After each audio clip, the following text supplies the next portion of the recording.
and welcome to You Beauty. I am Leigh Campbell. I'm Kelly McCarren, and before we get into today's show, let's see what's happening in the world of beauty. How are you, my friend, on a Monday? You are very... A vision in pink, if you will. You are. I'm loving this bubblegum pink. You've got a red shoe. You are legally blonde. I am. I'm carrying on from the weekend. I had a hens where the theme was red pink, so I've just like... Did you get changed? Did you have a shower? I effectively just came in from the hens. Oh, you look so fresh. It's my makeup skills, which I will reference in one of the upcoming questions. Well, What's that for a segue? That was an excellent segue because on Mondays we answer UB questions. People write to us. They voice note us. There are many ways. You can email. Oh, good. You do this part because I always forget our email address. It's youbeauty@mamamia.com.au if you've got something, or you can DM us or pop it in the Facebook group. We don't mind how you get the questions to us because they all go in a spreadsheet and then Leigh picks and chooses. Have you even seen the spreadsheet? Yes, one time when you were sick. Okay, I great. had to do it. Well, we've got two. One time. This one time over 7 years. We've got two really great questions. So let's start with, all right, you read it. All right. Potty question. It's coming through from our Insta DMs. Would love to hear how are you touching up your makeup during the day? Is powder still a thing? How do I know which powder to use? Do I choose the same brand and color as my foundation, or is there some universal touch-up powder that everyone is using? Help, I have dry skin, but I get a shine going through the day as my makeup wears off. Ooh.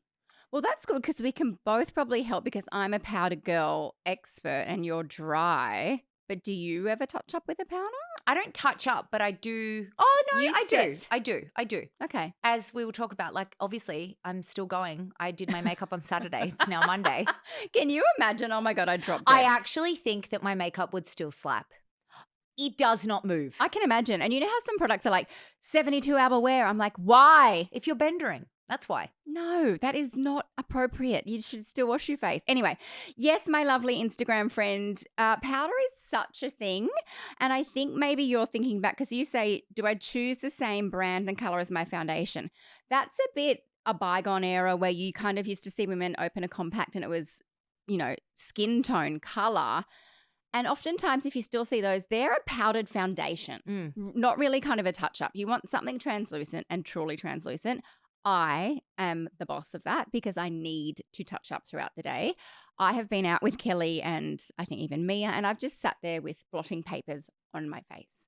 So as it warms up, I definitely need to do this too. I'm combo, so the sides of my face are actually getting drier and drier as I get more experienced, but the center remains combination oily. Yes. Can I make some recommendations? Please do. Okay. The Fenty Beauty Invisi Matte Instant Setting and Blotting Powder is fantastic. You can get a little size for $27. So that's a pressed powder. Ain't nobody got time. Well, maybe people do, but I don't do a loose powder when I'm out and about. No, too messy. Too messy. I don't do a loose powder when I'm out and about because it's just way too messy. So that's really good. Another one that I really, really love is the Innisfree No Sebum Mineral Powder. There's two versions. So if you're looking online, the new version is new.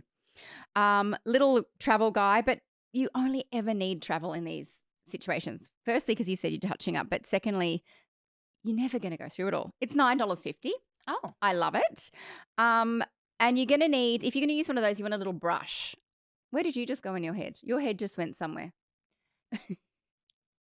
Tell me later. I know I'm so annoying. No, you're not, but I just loved that. Yeah, I just went off with the fairies. My head went absolutely nowhere. No, well, your brain did because I saw it. Well, I was actually just thinking about our producer who's a real girl's girl and she was making sure that I had no cellulite on my vagina and I was just appreciating her in my head. If you're watching on YouTube, which you can these days, yes. Got a very short dress on. And I have my legs crossed with my toes hidden because we are not, well, once we kind of both had our toes and feet just flanging around everywhere. Yeah, and the producers were very upset that our dogs were out for free. Like that's some paid subscriber content right there. Anyway, welcome back to the room, Kelly. If you're going to do a pressed powder thingy, some of them come with that little puffy thing, but me no likey. You don't? No, because you can't really, I just don't like it. I mean, you might. So 2 brush recommendations to go with your powder that you're taking in your handbag. The Mecca Max retractable travel brush. It's just one of those, and it's got a lid because you don't want powder in your makeup, brush in your makeup bag that's then going to dirty it. $20. Or on Amazon, Amazon. Yeah, Amazon. It's like Amazon, but it's just Amazon. 3-pack retractable brush. So it's like 3 little face brushes. So you might use one, like you're a cream girl. You could use one for cream products. You could use one for, bronzers or whatever, and one for setting powder. 16. To touch up. If you want to. Oh, Some okay. people want to touch up their cream contour. Well, I just think do it right the first time. You won't have to. Anyway, just get 3 brushes and then you've got one in rotation when you're washing it. Another thing I want to tell you about is blotting paper. I feel like you, my dry friend who just gets a bit shiny, blotting paper is perfect. It's literally a little rectangle of it looks like baking paper, and it's got the tiniest film of translucent powder, and you just blot like that. Comes in a really thin little packet. They're wonderful. Models Prefer has some blotting papers. 1 pack is $6. My favourites are from Muji. The Muji Face Blotting Cosmetic Paper, $2.50. Oh. One more thing. There's lots of them, but I like the Revlon one. The Revlon Beauty Tool Volcanic Stone Facial Roller. Yes. It's this little, it kind of looks like a makeup brush, I guess, but then the head's like a little, it looks like a marble, like a stone marble. And it's made out of volcanic rock, which is really porous and absorbs oil. So you just roll it over your oily bits. Because that's what I'm thinking. Given that she said that she's dry, I actually don't think that her makeup is wearing off during the day. If you're priming and then layering properly. So do you think she could fix this problem at application? It depends because some people are face touchers. Me.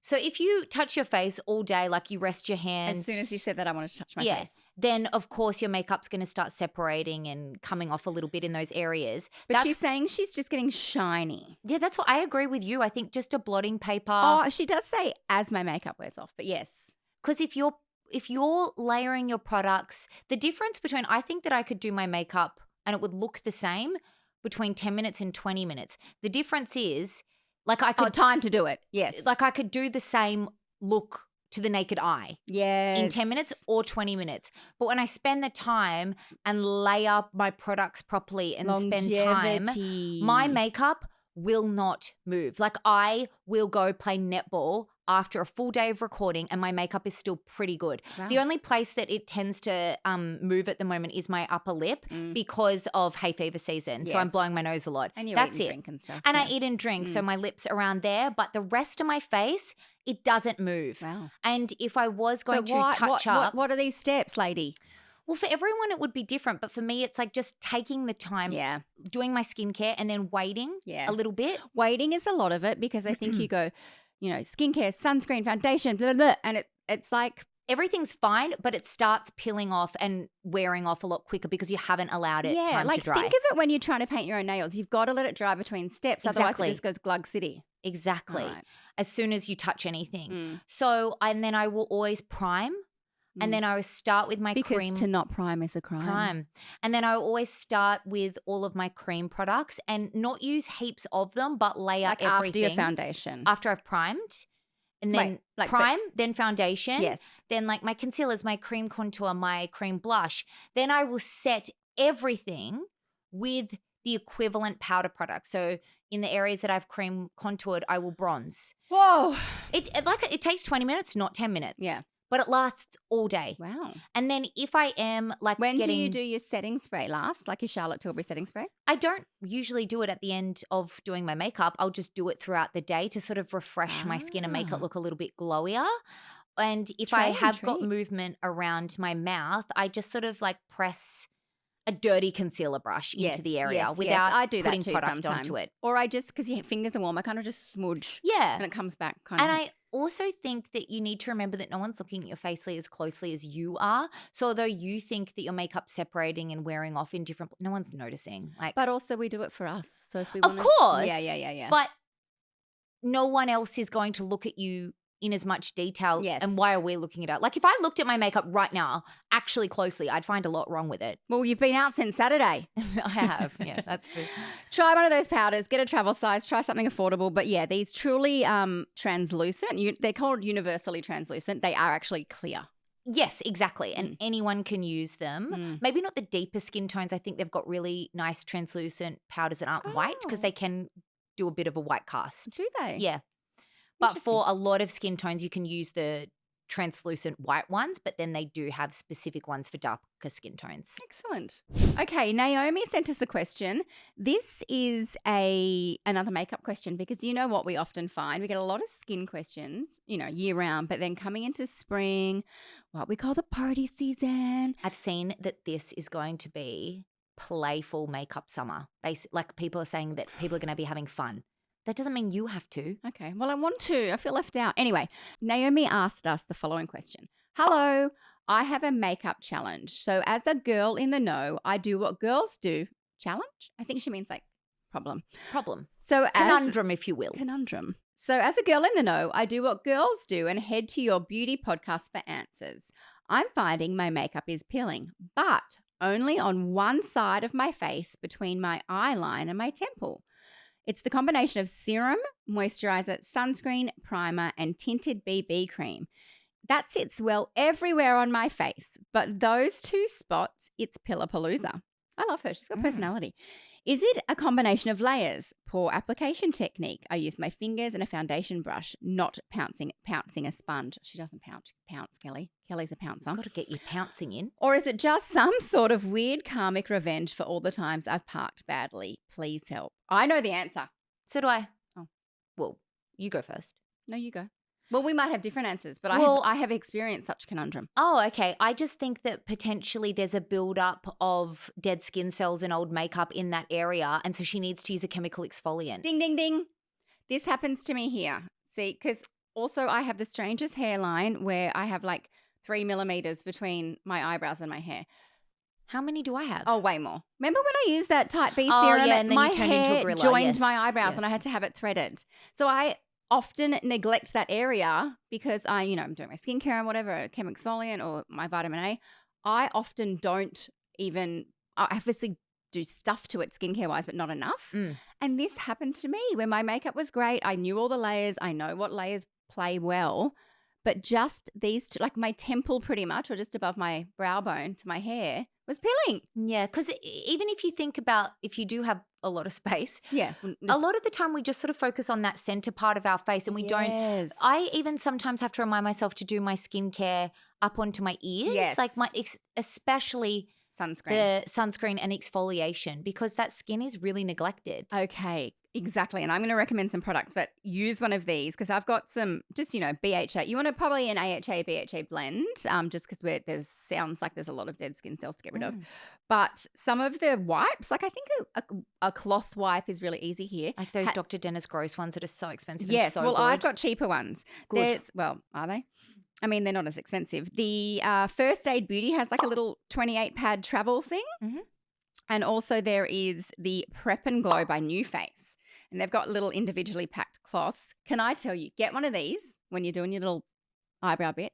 Do this behind your ear and look at it. It's disgusting. It's disgusting. And also do your back because we often don't scrub our back. No, I agree. But just like do this and then also do in your ear and all around. Like this behind here is foul. I do mine quite a lot because I enjoy it.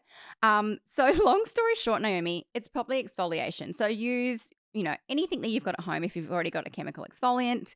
The Paula's Choice BHA is great. That now comes in a little travel size. I'm really into travel sizes today. It's a great way to try different things as well. Isn't it? As I said, the New Face little wipes are great. So is the First Aid. They're like little discs. But you could also try if you wanted something that's a bit more manual, although this has kind of enzymes in it, is our favourite Dermalogica Daily Microfoliant. Oh, yes. Which is like a little clay. You add a little bit of water and then you can kind of custom buff. How much buffing you want? Yeah. Or how much liquidy? buffing you want on your face. I completely agree. I actually think that is the only possible option as to what is going on with your skin. I literally had this problem, both sides, and I was like, what's going on? And this was a time where I was using like the consistent same like serum, sunscreen, makeup. I knew they worked well. I exfoliated. Ding, ding. Fix it right up. Please, everyone, go get a swipey or even just a cotton pad and clean behind your ears and the report sides back. of your face. It's so much fun. Yeah, and just report back on the difference that it makes. Yeah. And also when you're in the shower, if you cleanse in the shower or not, make sure you cleanse your ears as well. It's very important. I clean my ears every day just because it feels so good. I know you're not supposed to. Oh, I use the earbuddy things, but no, I mean like cleanse. Yeah, actually get in there. Cleanse, not inside your But eardrum. how good does inside your eardrum feel? I know, that's naughty. I know, I like doing that with tooth floss too. I don't. Well, not in my ear. Anyway. You're supposed to floss your teeth. That's good. Yeah, I know, but I like going, Oh, okay. No. Okay. Right. Okay. On to beauty bites. Beauty bites. I did not even mean to have a segue, but mine's got to do with tooth floss. Does it? Yes. I wish I brought some, but my hair's up anyway. So, Frizz City, it's either raining and your hair's frizzy or it's getting humid and your hair's frizzy. Maybe not. When I want, I know I'm weird, but obviously sometimes you can just use product and a serum. You can use a toothbrush. But did you know, this is what I've done when I've been in an emergency, a frizz emergency.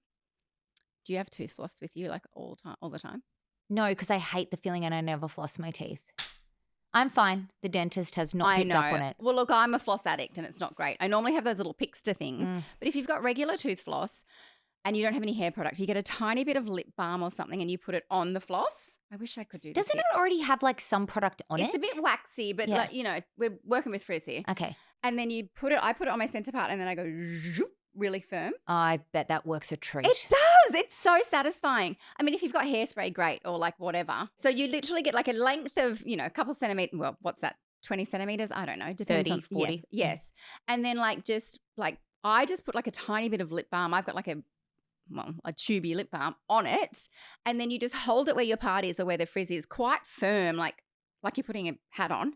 And then you just slide it down the lengths of your hair and it just smooshes it gets rid down. of all of these. Yes. And then you're not getting lots of juicy lip balm on your hands, but also your hands are way too heavy-handed because it's the tiniest string with a little coating of lip balm. It just smooshes them down, but it's like nothing happened. That's genius. That's Thank actually you. genius. I love that so much. I'm going to start a MacGyver of beauty. Yeah, you really should. It should be like a little sub-channel. Yeah, I've run out of ideas, but that was all I had. Okay, I love that. Well, besides all my other great ones. What's your beauty bite? It's a bit of a PSA, and I'm going to... You're loving a PSA right now. I actually really am, aren't I? I feel like, Where's your soapbox? And we will link the video that I'm referencing in the show notes, but it's been making the rounds on socials over the last couple of weeks. There was this lovely lass who basically came out and talked about what an esthetician has done to her skin. Have you seen it? Yes. In LA. An esthetician is kind of like between a skin therapist and a dermatologist, I would say. Like they've done a bit of training, but not. Well, I mean, it also depends where. Here, they're very good. They are, In America, I think you can just go and buy lasers and stuff and call yourself a whatever. And it was just a reminder. So firstly, this esthetician who she trusted with her face after many treatments burnt her skin. Actually burnt her skin so badly. What treatment was she having? Do you recall? They were doing a peel. Yeah. Yes, that's right. Peels, people think, it's just a peel. It's just something that you can, no. It's like putting acid on your face. People can go so wrong. And this is just why it's so important to know to know who you're going to. And anyway, and then she proceeded to, the lady kept trying to fix it. I know. She spent $60,000. Firstly, if someone ever stuffs something up, they cover the cost. Because she kept going back to the same person trying to get it fixed. Because the lady said, hey, I can help you with this. I can fix this. So sad. But that lady should have then covered it. I remember. But I would also not go back to that person. No. But I remember when my sister was younger, she's always had really sensitive skin, and she went to a salon for her eyebrows to be threaded and plucked, and they waxed. She'd said to them, I've got sensitive skin. So much skin lift. It's literally takes your skin off. Yeah. And that happened. And the next day was her formal. Oh. And she was so self-conscious, and I called them up and I said, she told you that she had sensitive skin. Good on you, Kel. And I've always been a really bossy big sister. I said, so you can help her cover this up. So I took her back in there and made them help cover it up. Yeah. Because my makeup wasn't cutting it. And also just to be like, look what you did because you didn't listen. I think it's a really important reminder that these things are serious. We, especially in our beauty bubble here, we talk about these things like it ain't no thing. But getting professional treatments, whether it's needling, lasers, peels, it's pretty full on, and it can cause a lot of damage in the wrong hands. So word of mouth, asking for recommendations from friends. Also trusting your gut. So yeah. I have told you about this before. When I was in my 20s, I was doing a trial with a brand. So I was in beauty media, so it was comped. And I was doing weekly facials because they were trying to clear up my acne. That's right. And my skin progressively got worse and it looked always burnt and my acne was just catastrophically getting worse. And they were going, it's purging, it's purging. No, Trust your gut. You're not purging for that long. And in the end, I did finally listen to my gut and just went, no, this is not right. But I really felt for that girl, and it's just a real reminder to look into. Don't buy Groupon vouchers for treatments. Yeah. Don't go to someone with little to no qualifications. Check. Word of mouth, ask in the You Beauty Facebook and group. have it a consult and go home and think about it. And I've look at told you Google that before, reviews. but there's a scar on my arm. That's from when I was 19. I got the bus in from where I lived into the city, and I had a laser hair removal test patch back then because I've got very hairy arms. I shave them now, as the UBs know. And that scar still, I'm 43, because they burnt like through to the bone. And I remember calling the next day, and like there was no camera phone. So I was like, and so I had to go back in and show them, and they were like, oh, that's your fault. And I was like, oh, okay. And I was already ashamed of my hairy arms, and Then you're ashamed of your scars. And that's the thing. Well, I'm not. I'm just like, you're negligent. But when you're younger, I don't think you've got And there was no social media to call people out on, And I'm not a huge calling out. No. I firmly believe that a lot of business should be handled behind closed doors because you don't realize how bad Wow, we're really going on you don't realize that it can really impact a small business. So if you can sort it out behind closed doors, please and try. And most people have good intentions. But yes, follow your gut, do your research, and don't go for the bargain when it's your face in someone else's hands. That was just another soapbox PSA for you. I loved that. Tooth floss, soapboxes. What'll we have next? Better finally go home and wash my makeup off. Oh, hope you had a good time. I'm off to buy some more tooth floss. Thank you so much for watching. Don't forget, if you love us here, be weird if you were still here and you didn't. Like, subscribe, comment below. Tell us what you want to know about, what you want us to try. Pop your questions below. Yeah, you can ask your questions here. We'll answer special YouTube questions because this is a new place to touch us. Well, touch base. Weird. Touch base. Okay. Thanks bye. for watching. Yep. Let's go quickly before she gets weirder.